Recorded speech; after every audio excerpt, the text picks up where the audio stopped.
Minnesota. Here now is Dalia Al-Aqidi, is a Republican congressional candidate from Minnesota. Once again, as she's done in the past, challenging Congresswoman Ilhan Omar there in Minnesota. Good to have you on the show. Maybe just pick up where our correspondent Rich McHugh left off there in terms of what you would want to see now. We know this story has been getting bigger and bigger. I mean, at the end of the day, this is about, in many cases, just taking money that was intended for children away from children. I mean, there's more to it than that, but that's a big part of it. What would you like to see happen now? Before that, I just want to tell Governor Walz that I am a person with brown skin. I am an immigrant, and I am very welcomed here by the Republicans. So they always want to make this issue a political issue. Walz knows by now that he cannot win re-election. That's why he decided not to run. And this is not a political issue. This is a governing issue. As your correspondent said, it's the government is saying it's all up. All the fraud might reach $9 billion. If we put that number, that huge number, in reality, Minnesota has roughly 0.57 million people. That means that these fraud cases are costing every man, woman, and child $1,500.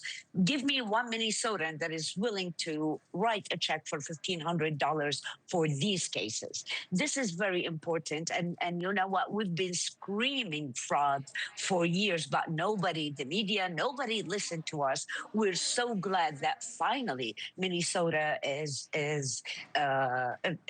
taking all this attention, because people here are suffering. The real people that they need these services are suffering because of all these fraud cases. Now, one of the most recent responses from the Trump administration, however, and we're going to talk more about this later in the show, is that, as Rich said, there have been 2,000 federal agents, many ICE agents and others, Homeland Security officials, deployed to Minnesota. That's immigration related for the most part. How does that help here?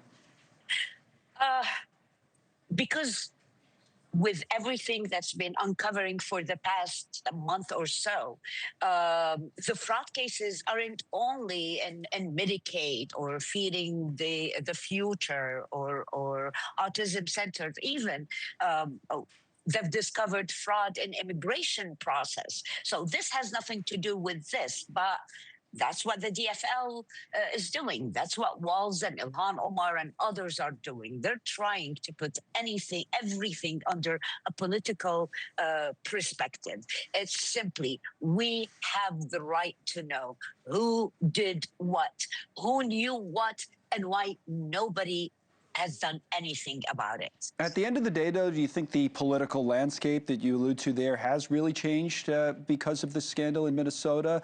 I mean, the state was a swing state for years, but it's been trending more and more blue. I mean, I know, like I said, you ran against Ilhan Omar, but she won by a large margin in that district, heavily Democratic the last time around.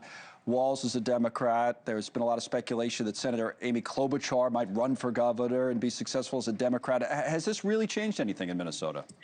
People people started asking questions, and I'm saying people, let's say the Democrats are starting asking questions. Why nobody has been doing anything? What's happening? Maybe we cannot change everyone's mind, but people now are waking up. And let me be very clear, this is not against any community. Nobody's saying that all the Somali community is bad, but I would like to call on the Somali community leaders to step up and say, you know what, the large percentage of these fraud cases are done by Somali immigrants, then we do have a problem.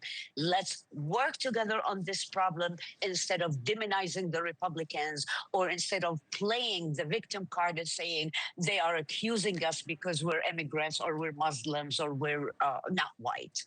All right, Dalia Al-Aqidi, again, running for Congress, as she has in the past. We appreciate your perspective on this. We'll keep covering the story as we have from all perspectives, and we'll take a break, come back in a moment as we're live on Capitol Hill. Thank you for watching. Subscribe below and download our NewsNation app right now on your phone, and you will get fact-based, unbiased news for all Americans.